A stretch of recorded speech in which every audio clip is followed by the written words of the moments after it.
தமிழ்நாட்டின் வளர்ச்சிப் பயணத்தில் ஒருவரையும் பின்தங்க விடமாட்டோம். வெல்வோம் ஒன்றாக.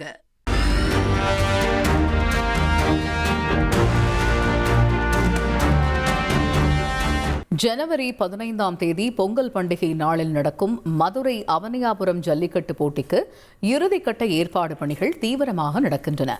சிறந்த காளை மாடுபிடி வீரர்களுக்கு டிராக்டர்கள், தங்க காசுகள் உள்ளிட்ட பரிசுகள் வழங்கப்பட உள்ளன.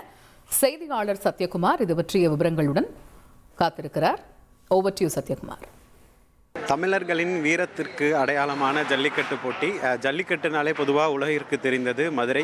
இந்த மதுரையில் வரக்கூடிய தை முதல் நாள் தொடங்கி அவனியாபுரம், பாலமேடு, அலங்காநல்லூர் என 3 நாட்களுக்கு 3 இடங்களில் இந்த ஜல்லிக்கட்டு போட்டிகளானது நடைபெற உள்ளது.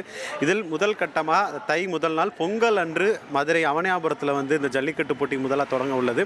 அதற்கான முன்னேற்பாடு பணிகள் பார்த்தோன்னா கிட்டத்தட்ட 80% பணிகள் தற்போது நிறைவடைஞ்சிருக்குன்னு சொல்லலாம். அந்த காளைகள் அதுக்கான மெடிக்கல் செக்கப்லேருந்து அந்த காளைகள் வாடிவாசலுக்கு அழைத்து வரக்கூடிய பகுதிகள் முழுவதுமாகவே அந்த இரும்பு வேலிகள், மரக்கட்டைகள் மூலமாக பேரிகேட் அமைக்கும் பணிகள் நிறைவடைஞ்சிருக்கு.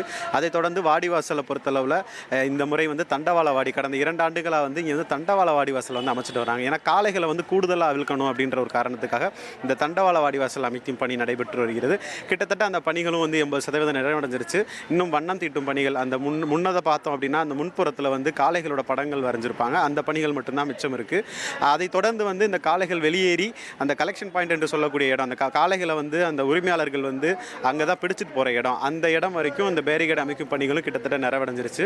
இனி பேலன்ஸ் இருக்க பணிகள்னு பார்த்தோம் அப்படின்னா இந்த பரிசு பொருட்கள் வச்சதுக்கப்புறம் அதை சுற்றி வேலிகள் அமைப்பதும், இந்த பத்திரிகையாளர்கள் கேலரி அமைப்பது, அதை தொடர்ந்து தரைகளில் இந்த காளைகளுக்கும் வீரர்களுக்கும் காயம் ஏற்படாத வண்ணம் 2 டன்னுக்கு மேலே தென்னை நார் கொட்டும் பணிகள் இருக்குது. இந்த பணிகள் நாளை நடைபெறும், நாளைக்குள்ளே இறுதிக்கு முடிவு பெறும் என்று எதிர்பார்க்கப்படுகிறது.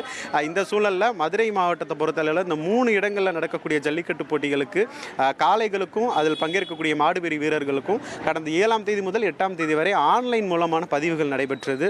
அந்த அடிப்படையில் பார்த்தோம் அப்படின்னா அவனியாபுரத்தில் 3000க்கும் மேற்பட்ட காளைகள் பங்கேற்க பதிவு செய்யப்பட்டிருக்கு.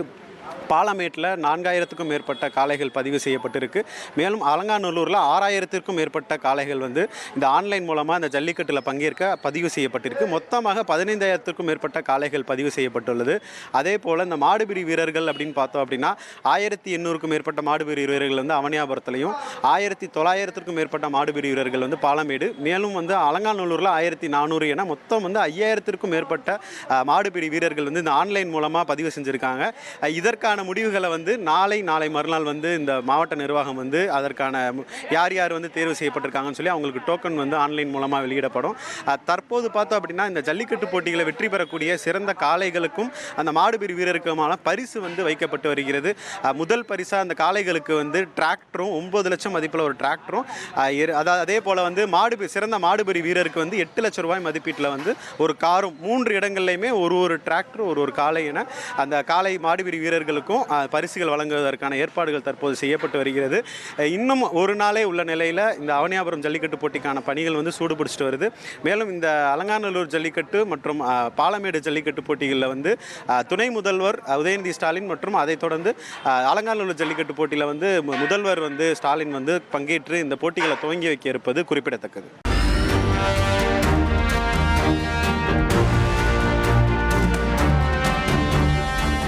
தமிழ்நாட்டின் வளர்ச்சிப் பயணத்தில் ஒருவரையும் பின்தங்க விடமாட்டோம். வெல்வோம் ஒன்றாக.